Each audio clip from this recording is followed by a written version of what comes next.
Hi అండి. ఇవాళ నేను ఇంట్లో ఉండే ఒక మెటీరియల్స్తోనే ఒక చోకర్ ఎలా చేయాలో చూపిస్తాను. ఇది ఒక లేసు, శారీకి వేసుకుంటాం కదా లేసు. సో మీకు ఎంత కావాలో అంత పీస్ తీసుకోండి. మనకి చోకర్ అంటే ఇలా టైట్గా వస్తుంది కదా. మీకు ఎంత కావాలో అంత పీస్ కట్ చేసుకుని ఇలాగ రెండు కొంచెం లావుగా కావాలంటే 3 ఫోల్డ్ కూడా చేసుకుని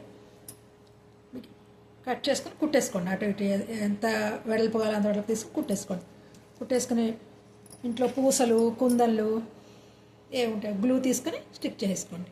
అంతే, వెరీ సింపుల్. 5 మినిట్స్లో తయారు చేసుకొచ్చేసండి. అంతా చాలా ఈజీ. నేను ఒక్కటి కూడా ఏవి కొనలేదు, అన్నీ ఇంట్లోవి. సో వెనకాల ఒక హుక్ పెట్టేసుకోండి, తాడు మీ కన్వీనియంట్.